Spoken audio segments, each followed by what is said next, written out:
Salut tout le monde. Voilà, on est un petit moment d'intimité avec Jackson. Je suis en train de lui faire ses plumes. Alors c'est très important parce que dans la nature, hein, c'est le partenaire qui s'occupe de ça. Toutes les plumes qui sont sur la tête ou dans le cou, vous devez vous charger d'enlever la petite pellicule. Alors là, c'est une plume toute récente, là, oui. Donc, avec vos ongles, là, le but, c'est d'aller chercher, d'aller retirer la pellicule comme ceci,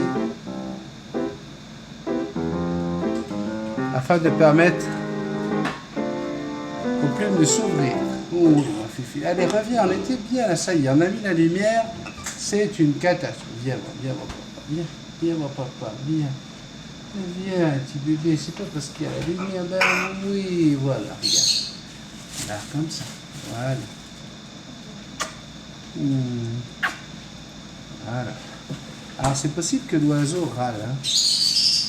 Jackson, c'est possible qu'elle râle parce que ça peut des fois les piquer, la plume repique à l'intérieur.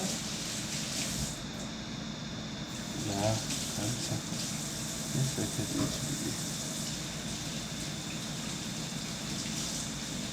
Est-ce que l'oiseau aime ça?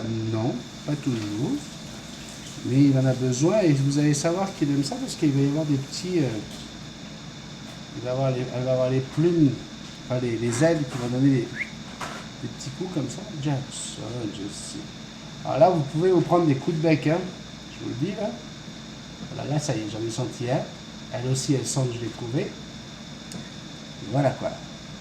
Comme toujours, l'oiseau, dès qu'il sent ça peut lui faire mal, elle veut se protéger, elle veut prendre le dessus. Hein, Jackson?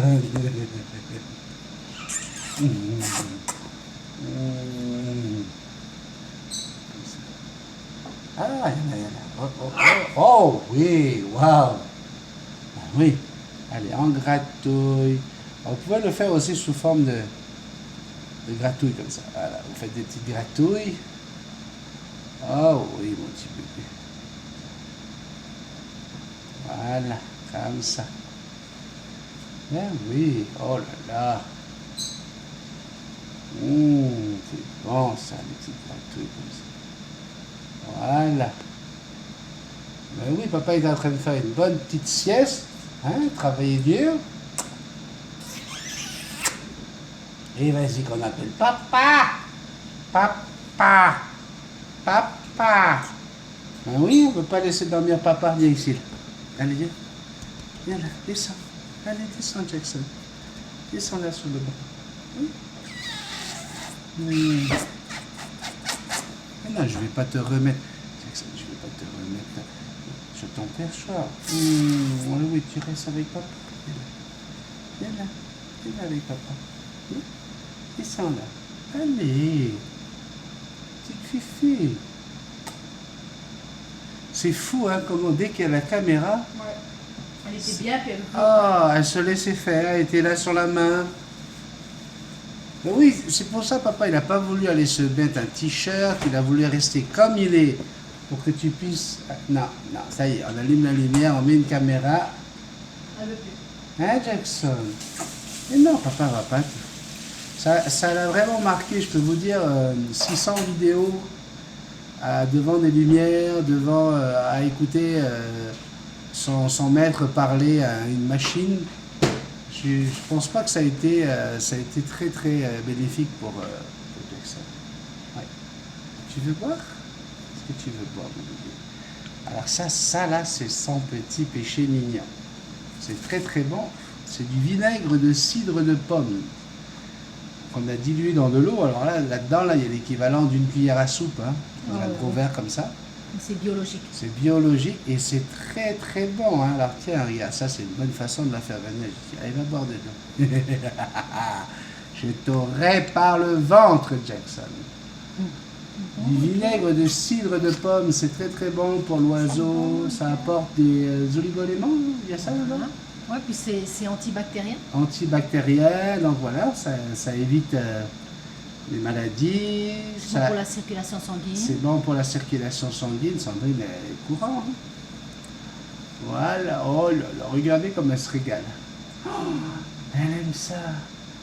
Oh oui, ça c'est bon ça. Oh, ça c'est bon ça. C'est bon pour la santé. Donc ça, c'est des moments il faut pas laisser passer des moments comme ça avec votre oiseau là. Parce que là, alors, hein, la chaise retournée à l'envers, ça c'est une super bonne idée.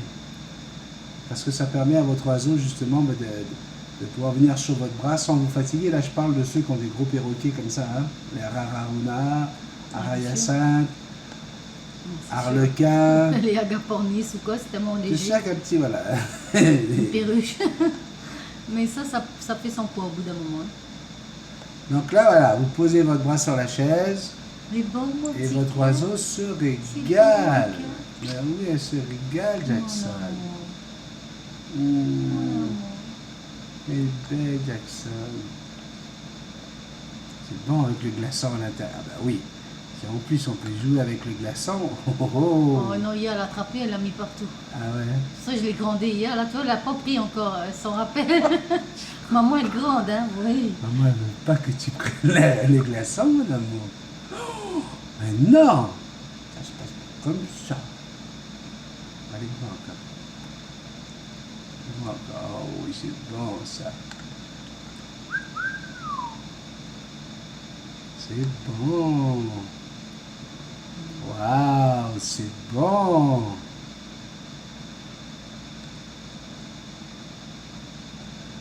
Voilà. Oups, elle repart. Ah, ça y est. Hop. C'est pas parce que tu m'as donné à boire que je vais... Ah, ça va pas m'avoir. Non, hein. Attends, on va juste pousser un peu la table. Hop, ceci. Ok, là-bas, ouais. C'est juste parce que je veux qu'elle se sente plus libre. Voilà, et là, il va falloir ramener La caméra? Plus proche. Comme ça, voilà, comme ça, sa queue, elle peut passer par. Est-ce que tu vas redescendre, Jackson? Est-ce que tu vas redescendre, Jackson? Oh, petit bébé d'amour. Alors, caché dans ce petit moment de vidéo, j'ai envie de vous parler, parce que j'ai eu des réactions encore, et j'en parlais avec un de mes abonnés. Il y a des sites, des pages Facebook, où il y a encore des abrutis, parce que pour moi ce sont des abrutis, avoir l'esprit aussi fermé et manquer complètement de...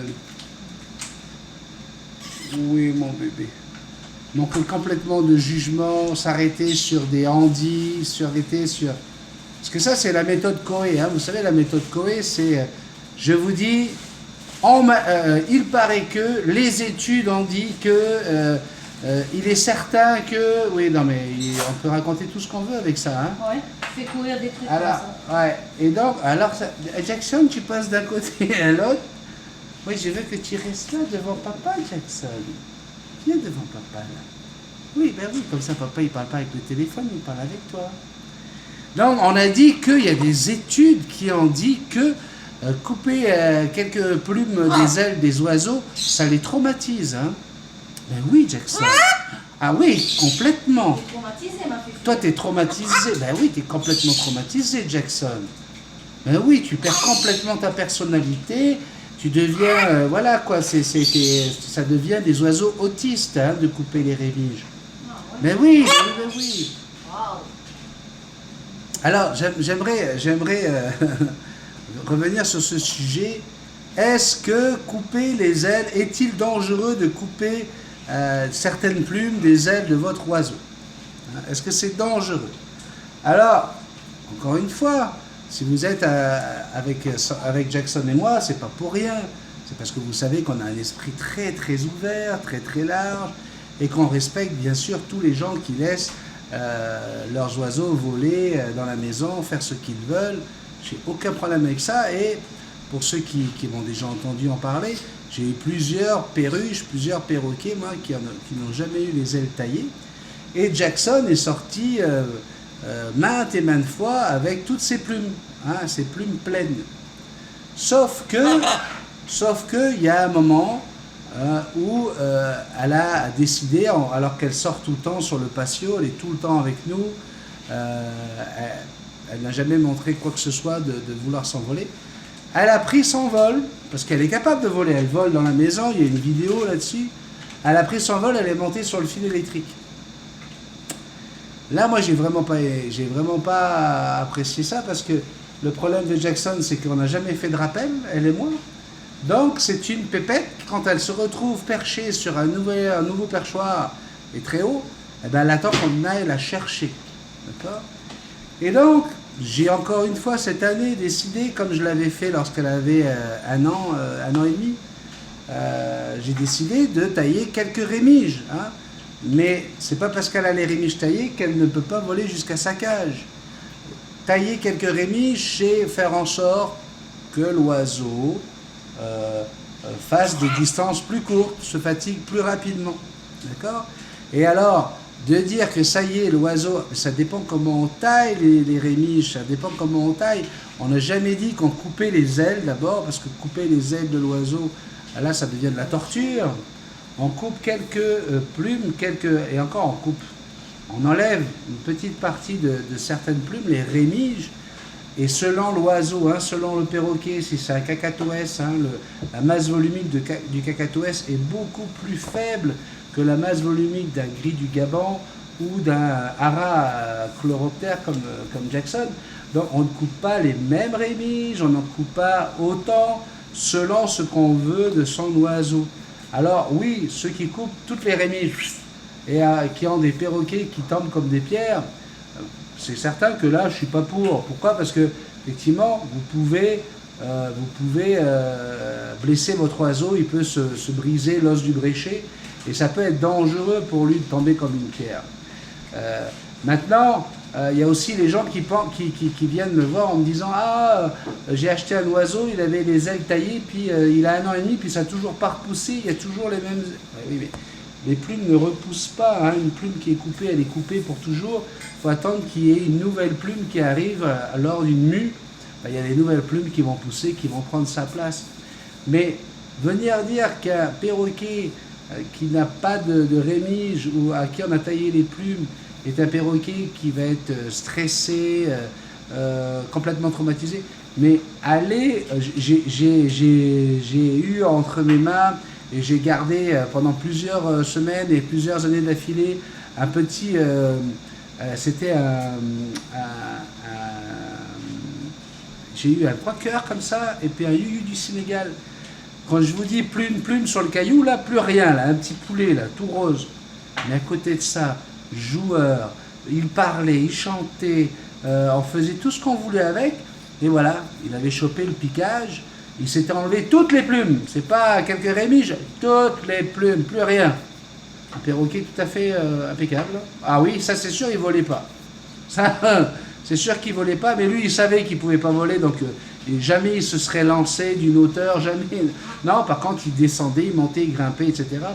Donc, venir dire, c'est prouvé scientifiquement qu'un oiseau... Non, c'est pas vrai. Dans la nature, un oiseau qui va se briser une aile ou quoi, eh bien, il va être vulnérable. Donc, c'est sûr que dans la nature, c'est dangereux, parce que cet oiseau-là ne va pas pouvoir s'échapper du prédateur, et il va mourir. Mais à partir du moment où on a décidé de domestiquer des oiseaux tels que ces perroquets qui normalement sont faits pour voler en colonie, hein, ce sont des oiseaux qui sont grégaires, en plein au-dessus de l'Amazone, il n'y a pas d'Amazone ici, il n'y a pas de forêt, il n'y a pas d'arbres, on est dans une maison, il y a la télé, il y a la climatisation, il n'y a pas de prédateurs, il n'y a pas de vent, il n'y a pas de tempête. On a retiré ces oiseaux du milieu naturel. Quand je dis on a retiré les oiseaux, elle n'a jamais vu le milieu naturel. Elle est née au Québec, elle ne connaît pas l'Amazonie, elle n'a jamais vu l'Amazonie. D'accord ? Si demain je l'amenais dans l'Amazonie, elle mourrait. On s'entend bien là ? Et donc, c'est pas parce que je lui ai taillé encore cette année, là, parce que voilà, je me suis inquiété. Alors là, il y a des gens qui disent ouais, mais il faut mettre le harnais. Dernièrement, on a un abonné avec un gris du Gabon qui a failli tuer son perroquet à cause du harnais parce qu'il faisait du vélo avec le harnais et puis il est tombé sur son perroquet. Il n'y a aucune vérité, encore une fois, et ça j'y tiens vraiment. Et le fait d'entendre encore des gens qui... Et si vous voulez, sur la page Facebook de Multitaskman, pourquoi on est tellement dur, pourquoi on interdit les abonnés de venir essayer de donner des conseils aux autres abonnés, c'est parce qu'on sait très bien que dès qu'on touche au sujet de la nutrition, dès qu'on touche au sujet de la coupe des ailes, dès qu'on touche à est-ce qu'on doit garder les oiseaux dans une cage ou pas, ça fait toujours des conflits. Pourquoi? Parce qu'on est comme ça, les êtres humains, chaque personne a sa vision des choses, sa pensée, son éducation, etc. Et on n'est pas d'accord sur les principes. Alors oui, venir me dire, ouais, mais avoir un perroquet comme ça, c'est n'importe quoi, c'est terrible pour cet animal. Oui, ok, c'est mon choix. C'est mon choix. Est-ce que c'est pas bien? Moi, personnellement, j'ai besoin de ça. Je suis tombé amoureux des perroquets, des oiseaux depuis tout petit. Et je pense que les perroquets, tous les oiseaux que j'ai eu entre les mains, jusqu'à présent, me l'ont bien rendu. Ils me l'ont bien rendu. Ok? Alors, vous appelez ça de la dépendance affective, vous appelez ça un problème psychologique. Vous dites que cet oiseau-là est psychopathe. Vous dites ce que vous voulez. Et moi, je pense que ce oiseau, elle est heureuse. Hein? Et puis, voilà, c'est pas parce que je lui ai taillé 4,5 sur chaque aile qu'elle m'en veut. Elle n'a jamais été fâchée. Je lui demande d'ouvrir ses ailes, elle ouvre ses ailes pour que je lui taille. Quand j'ai fini, elle revient sur moi. Pourquoi? Parce que c'est comme tailler des cheveux, quand on sait lesquels tailler. Alors, si jamais vous culpabilisez, si jamais quand vous achetez un oiseau dans une animalerie, vous vous dites, je ne comprends pas pourquoi on leur taille les ailes. Eh bien, on leur taille les ailes pour leur sécurité, tout simplement. Si vous devez sortir un oiseau pour le présenter à son futur maître, s'il n'a pas les ailes taillées, mais il va s'envoler de partout. Donc, c'est une normalité, c'est un standard. Et on sait très bien, pertinemment, et là, c'est écrit dans les livres ou quoi, pour avoir 40 ans d'expérience avec les perroquets, tous les perroquets qui ont eu les ailes taillées n'ont jamais montré aucun signe de traumatisme. Jamais, jamais, jamais. Ok? Du jour où leurs ailes ont repoussé, ils ont tout de suite réussi à remaîtriser le vol, et puis alors sans aucun problème. Ils sont capables de retrouver tout de suite toute la dextérité de vol en intérieur.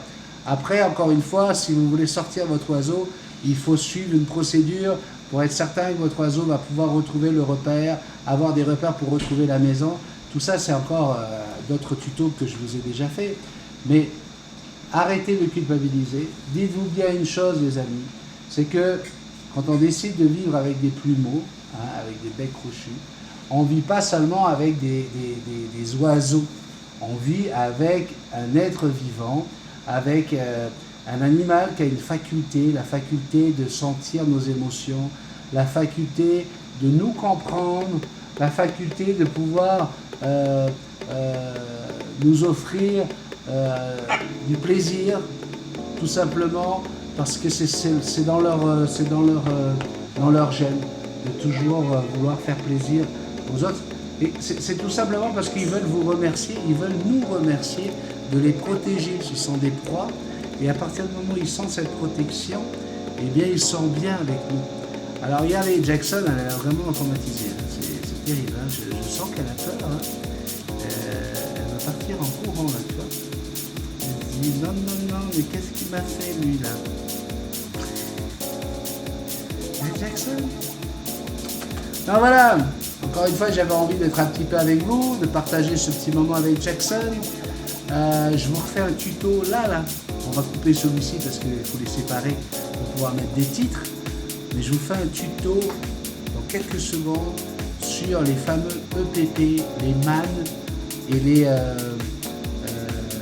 Je vais vous dire ce que j'en pense.